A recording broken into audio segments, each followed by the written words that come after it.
할렐루야. 메리 크리스마스. 메리 즐거운 크리스마스. 크리스마스 결국 그리스도의 탄생을 우리가 기뻐하며 나누는 인사지요. 메리 크리스마스. 그래서 여러분 어제 이제 시내를 좀 가게 됐어요.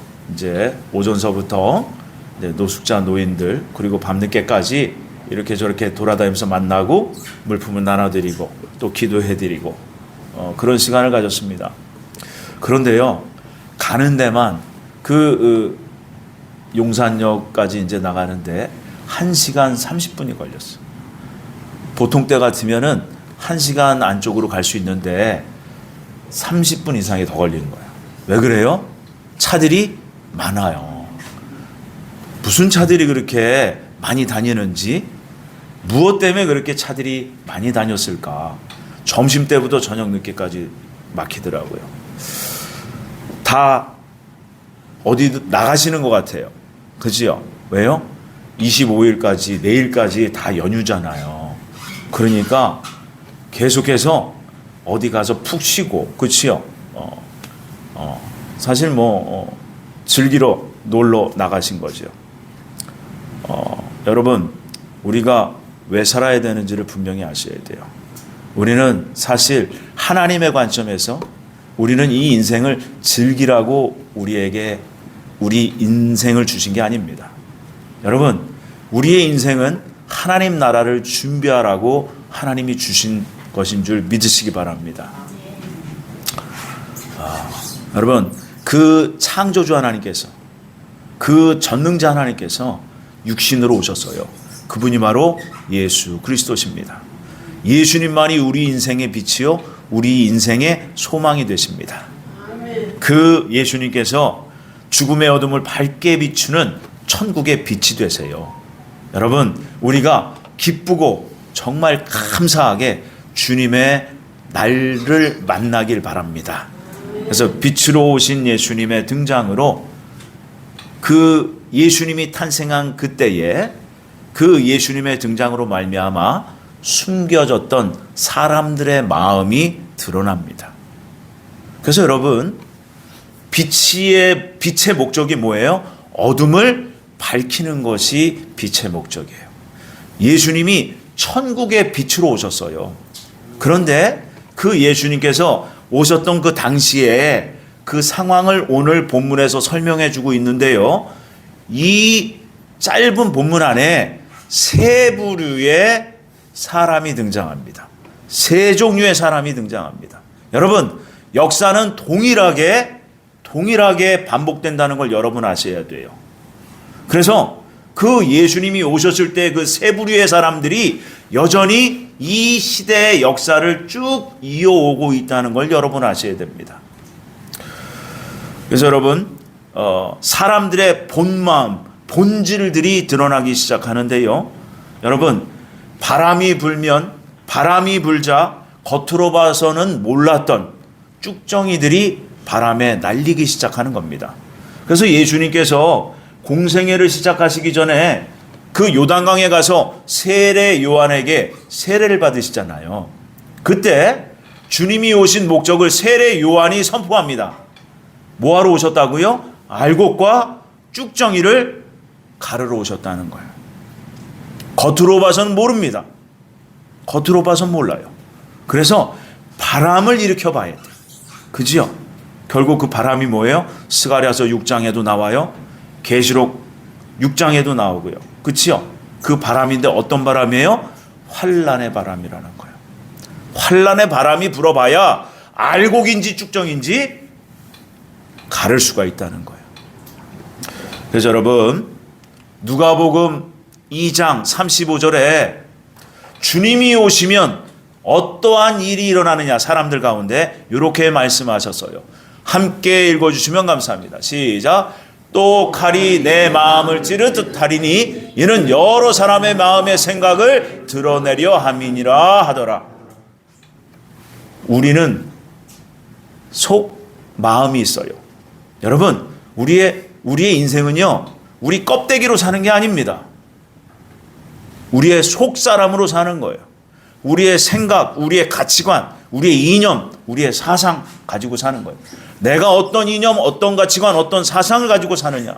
여러분, 정말 이 시대는 마지막 때입니다. 기독교 가치관, 오직 유일하신 한 분 하나님, 구주가 되신 예수님, 오직 예수님께만 우리의 영원한 생명이 있다는 걸 여러분 믿으시기 바랍니다. 그래서 여러분, 오늘 본문 말씀을 통해서 이 땅에 하나님께서 성육신하신 그 성탄절을 기념하는 이 시기에 우리는 과연 어떤 믿음을 가졌는지, 결국 어떠한 믿음으로 지금까지 살았고 앞으로 살아갈 것인지 한번 깊이 생각하는 그런 의미에서 우리의 속마음을 드러나게 하시는 예수님의 탄생이라는 제목으로 말씀을 나누고자 합니다. 여러분, 그 세 부류의 세 부류의 사람들이 나타나는데요. 첫 번째가 예수님의 탄생을 경배하는 사람들이 나타납니다. 바로 1절 말씀인데요. 함께 읽어보겠습니다. 시작. 헤롯 왕 때에 예수께서 유대 베들레헴에서 나심에 동방으로부터 박사들이 예루살렘에 이르러 말하되. 아멘. 여러분, 동방으로부터 박사들이 별을 보고 지금 아기 예수님을 찾으러 왔어요. 근데 이 동방에서 온 박사들이요, 별을 따라오다 보니까 어디에 이르렀습니까? 예루살렘에 먼저 오게 돼요. 예루살렘. 자, 여러분, 이 동방으로부터 온 사람에 대해서는 이 짧은 이 한 구절이었지만, 여러분, 사실 이 한 구절 안에 이 동방 박사들이라는 사람의 그 여정은요, 쉽지 않은 여정이라는 걸 여러분 아셔야 돼요. 여러분, 우리가 일반적으로 그냥 흔히 동방 박사 세 사람이라고 배웠지만 사실 세 사람인지 그보다 더 많은 사람인지는 모르겠습니다. 그리고 또 다른 전승에 의하면 여러분, 그 별을 보고요, 한두 사람이 온 게 아니라요, 그 별을 보고 또 함께 모여서 온 게 아니에요.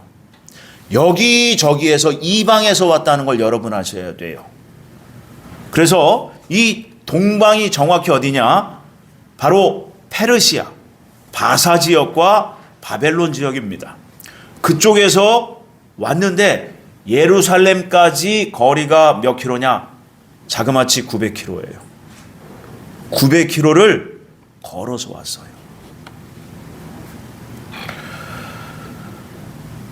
이 사람들이 별을 보고 예루살렘에 왔다는 것은 벌써 수개월 전부터 지금 그 예루살렘까지 왔다는 얘기인데, 누구를 만나러 왔어요?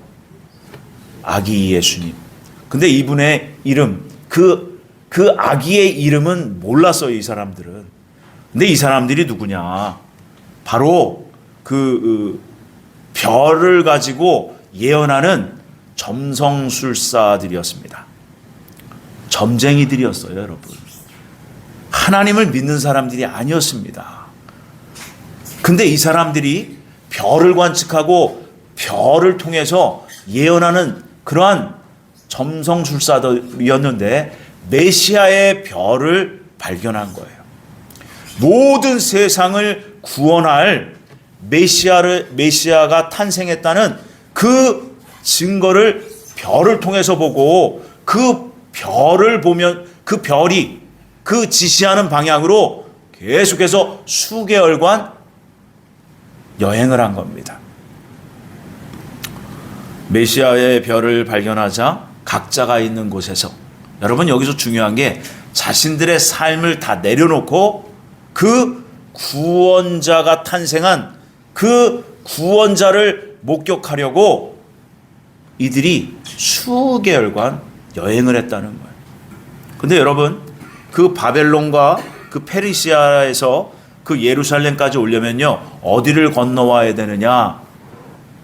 바로 아라비아 사막을 건너와야 돼요. 사우디아라비아. 그 사막을 건너와야 되는 겁니다. 그 사막에 위험이 도사리고 있어요.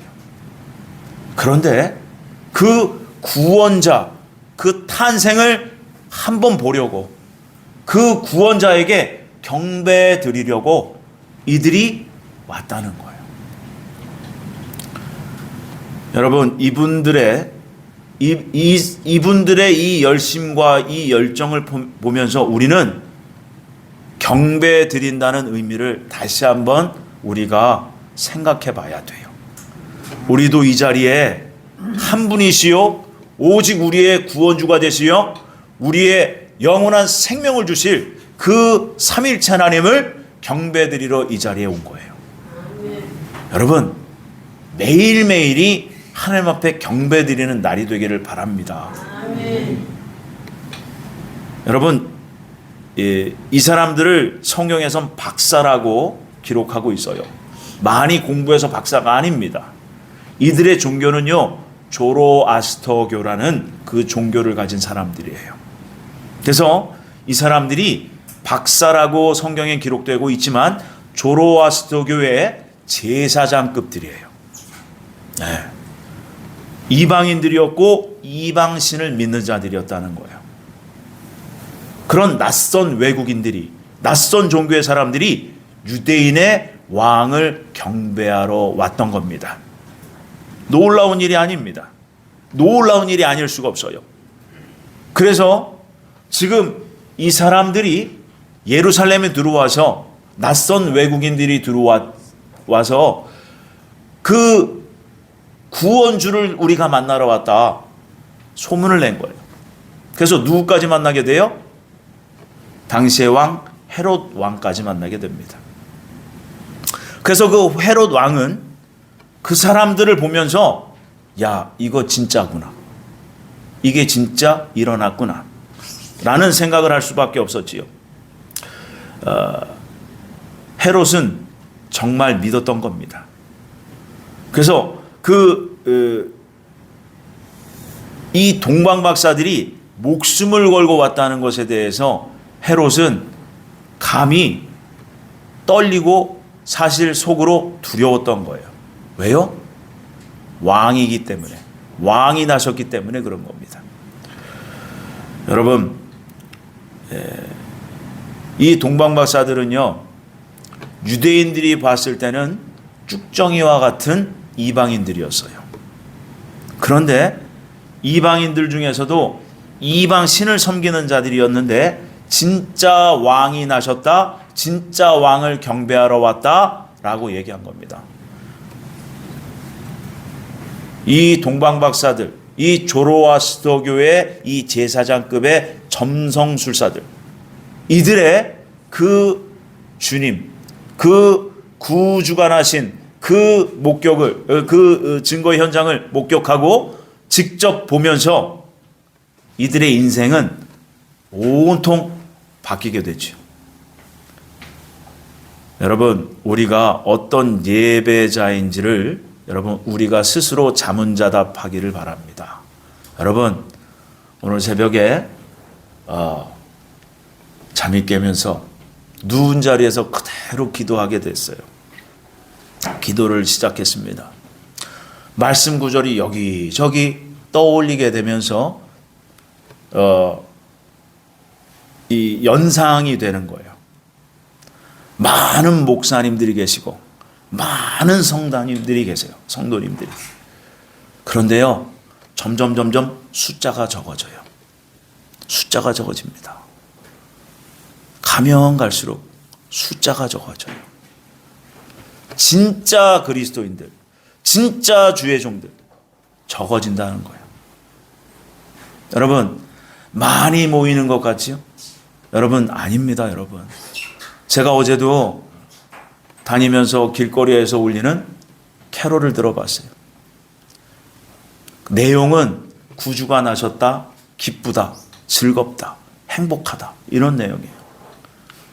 그런데 제 마음은 아니었습니다.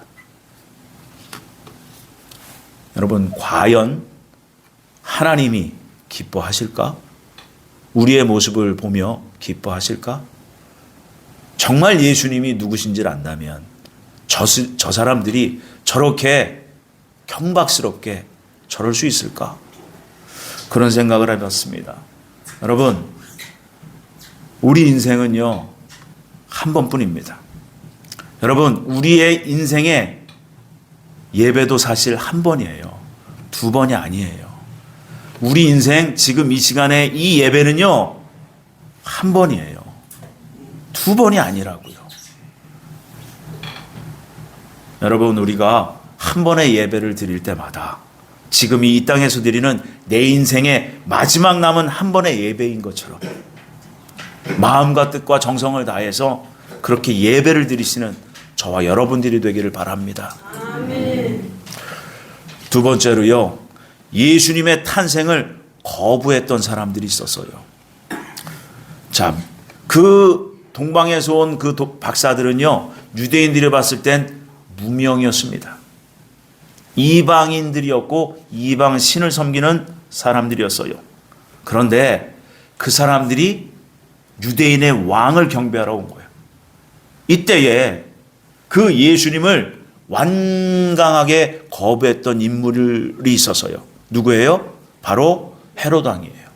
우리 2절에서 4절까지 한번 읽어볼까요? 시작. 유대인의 왕으로 나시니가 어디 계시냐? 우리가 동방에서 그의 별을 보고 그에게 경배하러 왔노라 하니 헤롯 왕과 온 예루살렘이 듣고 소동한지라.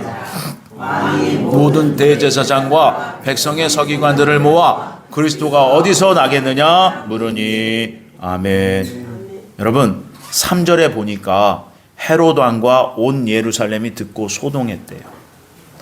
소동이 났답니다. 발칵 뒤집혔답니다.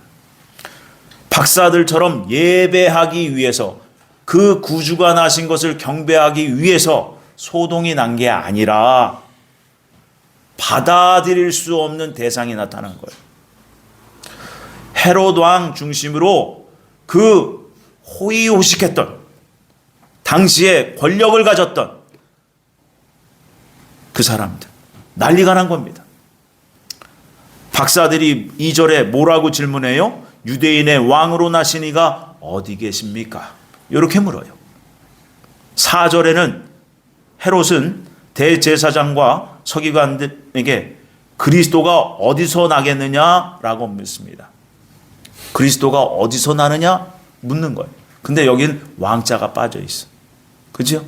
왜? 내가 왕이니까. 자신이 어떻게 얻은 권력인데, 자신이 어떻게 유대인의 왕이 됐는데 그 자리를 빼앗길 수가 없었던 겁니다. 헤롯은요, 분명히 알고 있었어요. 반드시 언젠가는 유대인의 왕이 나올 것을. 어떻게 해요? 구약 성경에 기록되어져 있기 때문에 그렇습니다. 그러니까 헤롯도 믿음이 있었던 거예요. 결국 성경을 알았던 겁니다. 그래서 그분이 그리스도시라는 것을, 구약으로부터 예언된 구원자시라는 것을 헤롯 왕도 알고 있었던 거예요. 하지만 헤롯에게는요, 그 존재가 너무나 부담스러웠습니다. 예수 그리스도, 그 유대인의 왕에게 자리를 뺏기는 것이 두려웠고요.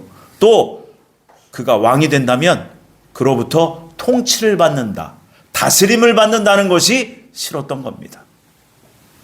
자신만의 왕국, 자신만의 스타일, 자신만의 인생의 목적이 예수님을 믿는 것보다 더 중요한 인물로 바로 헤롯이 등장한 거예요. 여러분, 교회 안에도 헤롯과 같은 스타일이 많다는 걸 여러분 아셔야 돼요. 나는 주님의 말씀을 들으나, 예배는 좋아, 찬양도 좋아, 그런데 나는 말씀대로는 못 살아. 나는 그렇게는 못 살아. 여러분, 헤롯과 같은 마음을 가진 사람들이에요. 그러니까 여러분, 안전하고 편안하게, 좀 더 편안하게 예배 생활을 하고 싶은 거예요. 그건 예배 생활이 아니에요. 신앙 생활 아닙니다. 종교 생활이에요. 그냥 내 입맛에 맞는 취미 생활 정도로 하고 있는 거예요. 그러면서 나는 믿고 있다, 나는 그리스도인이다, 나는 천국 갑니다. 이거는 자기 믿음이라는 거예요. 여러분, 하나님이 주신 그 믿음이 우리 안에 있기를 바랍니다. 하나님이 주신 그 선물, 믿음의 선물을 갖기를 바랍니다. 그래서 전도를 하다 보면요, 예수님을 믿으면 착하게 살아야 하고, 그지요? 손해보는 삶도 살아야 되고, 그 말씀에 순종하는 삶도 살아야 된다는 것, 이것을 아는 분들이요, 불신자들이에요. 교회 안에 있는 분들보다 교회 바깥에 있는 분들이 더 잘 알아요. 교회 가면 술도 못 마시잖아요. 담배도 못 피잖아요. 그러니까 나는 천주교로 갈래요. 이런 분들 많습니다. 저도 몇 분 만나서요. 왜요? 천주교는 신앙생활이 자유로워서. 신앙인입니까? 여러분, 아니에요. 종교인이에요. 제가 왜 이런 설교를 자주 하느냐? 여러분, 많이 됐기 때문에 그래요. 많이 시간이 됐기 때문에. 그러면 여러분, 어떤 신앙으로 우리가 내 인생을 준비할 거냐? 예수님 만날 인생을 준비할 거냐? 대단히 중요한 문제입니다. 대단히 중요한 문제예요. 영원한 세계가 있고 영원한 삶이 있다는 것을 여러분 꼭 기억하시길 바랍니다. 그래서 여러분, 교회 안에서도요, 성도님들이 나뉘어요.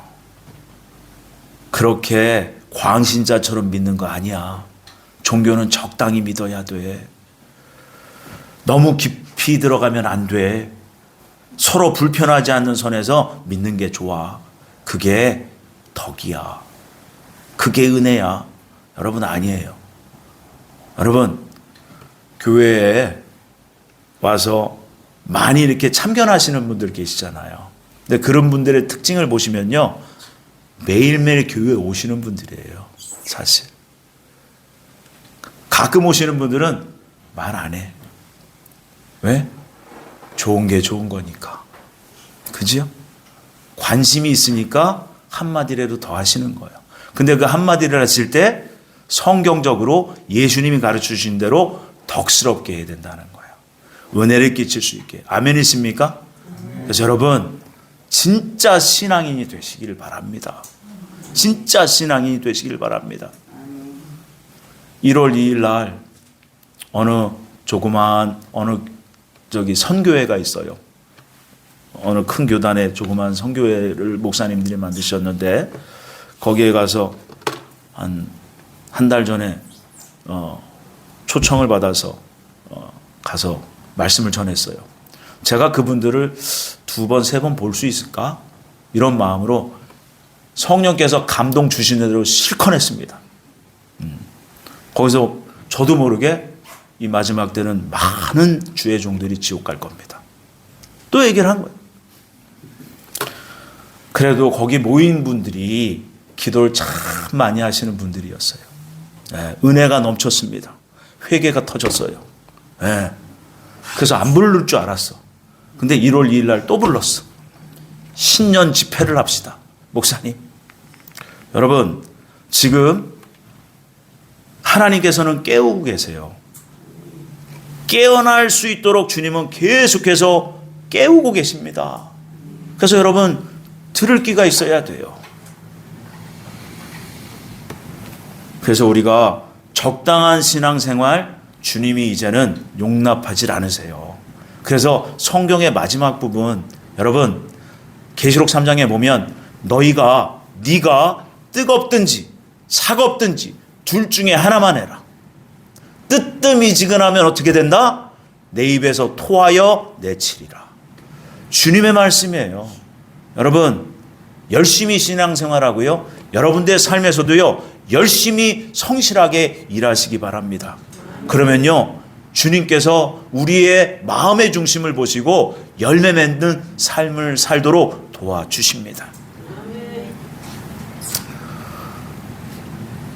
그래서 이 교회 안에는요, 내 것을 잃어버리기 싫어서, 내 것이 무너지는 것, 내 것이라고 생각하는 그런 사람들의 생각이 결국은 예수님이 불편하게 느껴질 때가 있다는 거예요. 여러분, 바꾸셔야 됩니다. 그 부분을 딱 발견하고 회개하고 돌이키셔야 돼요.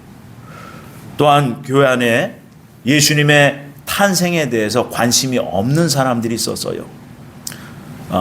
5절과 6절 말씀인데요. 한번 같이 읽어볼까요? 시작.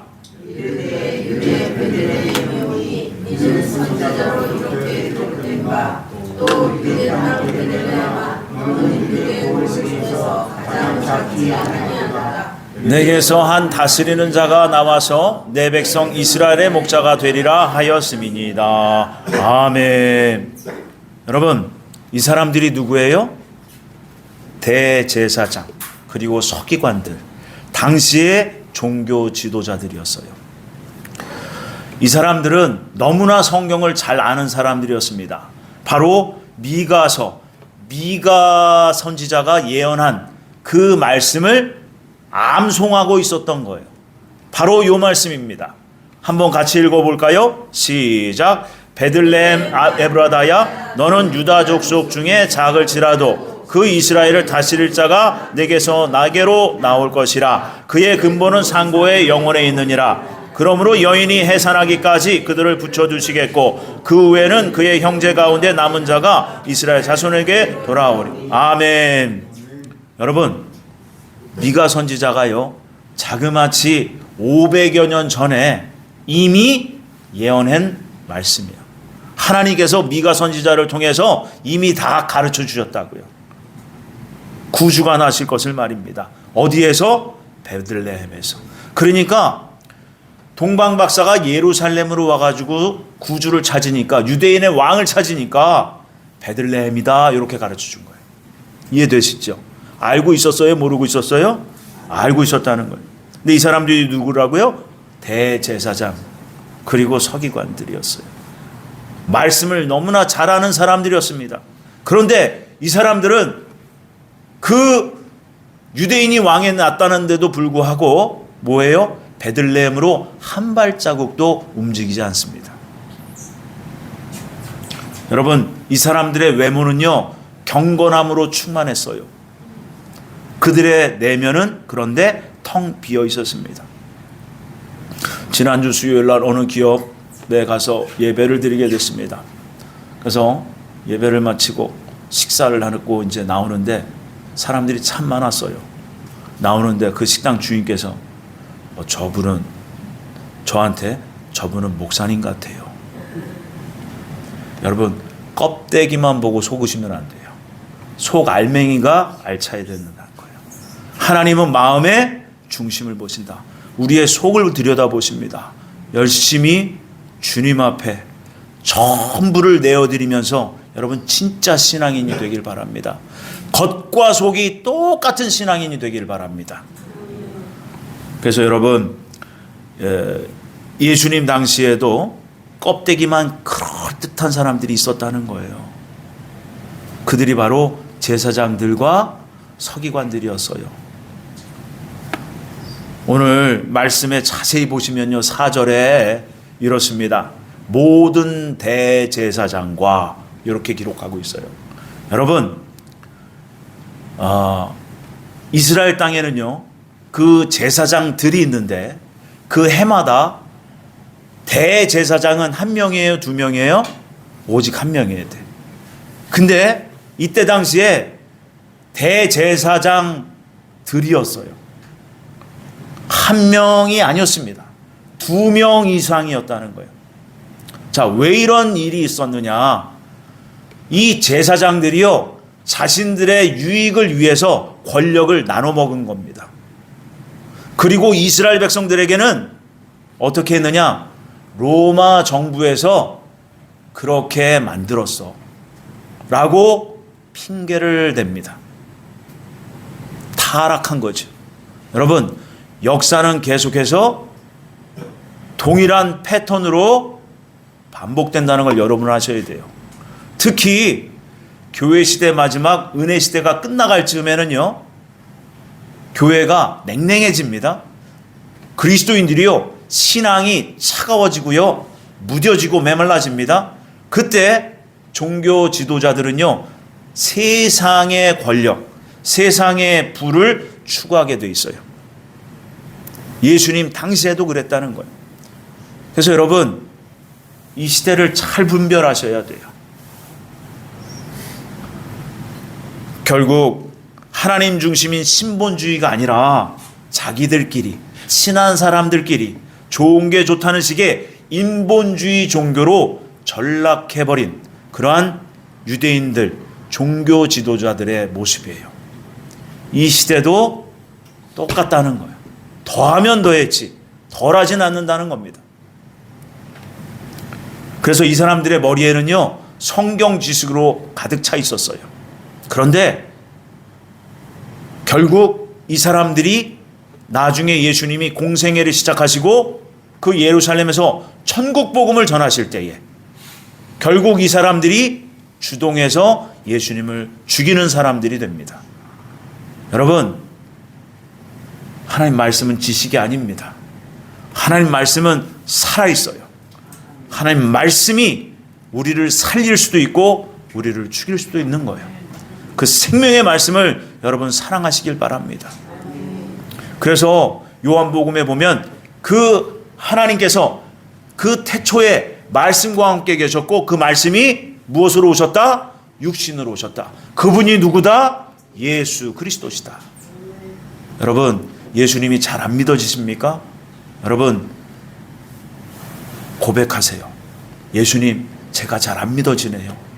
저를 불쌍히 여겨주시고 예수님, 오직 예수님 믿어지게 하여 주시옵소서. 예수님이 정말 나의 생명의 주인이시고 나의 창조주가 되신다면 예수님, 저로 예수님 믿어지게 하여 주시옵소서.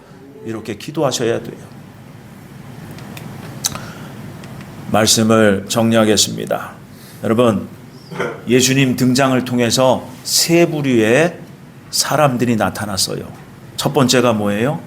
무명의 사람들이었고 전혀 하나님의 성경, 구약 성경을 몰랐던 사람들이에요. 이 사람들이 목숨을 걸고 메시아, 구원주, 아기 예수님을 경배하러 왔습니다. 여러분, 이것을 통해서 무엇을 암시하냐면 그 구원주로 곧 유대의 왕으로 오신, 이스라엘의 왕으로 오신 그 예수님은 만민의 왕이란 것을 암시하고 있는 거예요. 만민의 왕. 유대인들이든 이방인들이든 오직 만왕의 왕으로 오신 분이 바로 예수님이라는 것을 암시하고 있는 겁니다. 또한 두 번째로 그 헤롯과 같은 사람, 자신의 것을 지키기 위해서 예수님의 그 탄생, 그 예수님을 거부했던 사람들이 있었다는 거예요. 또한 세 번째로 대제사장과 서기관 같은 사람들, 성경의 지식은 탁월했으나 관심이 없었어요. 관심이 없었습니다. 여러분, 우리는 어떠한 사람이 되어야 되겠습니까? 여러분, 예배를 가볍게 여기지 마세요. 여러분, 우리 인생의 처음이자 마지막인 것처럼 예배에 참여하시기 바랍니다. 결국 주님은 그 탄생을 통해서 우리에게 온전한 영원한 생명을 주시기 위해서 오셨다는 거예요. 그래서 그 예수님을 알기를 사모하시고 그렇기에 알기를 원하신다면 우리는 말씀을 가까이 해야 되는 거예요. 결국 아멘이십니까? 그래서 여러분 매일매일 말씀을 드시기 바랍니다. 그래서 결국 우리 하나님께서 우리를 찾아오신 목적, 우리를 구원하시고 영원한 생명을 주시기 위한다는 것. 그런데 아무에게 주시는 것이 아니라 오직 하나님을 알고 하나님을 온전히 경배하는 자들에게 주시려고 오셨다는 것. 그 영원한 생명을 주시려고 오셨다는 것을 우리가 잘 알고 매일매일 주님 앞에서 예배자의 삶을 살아내시는 저와 여러분들 되시기를 예수님의 이름으로 축원을 드립니다. 기도하겠습니다. 살아계신 하나님 아버지 감사합니다.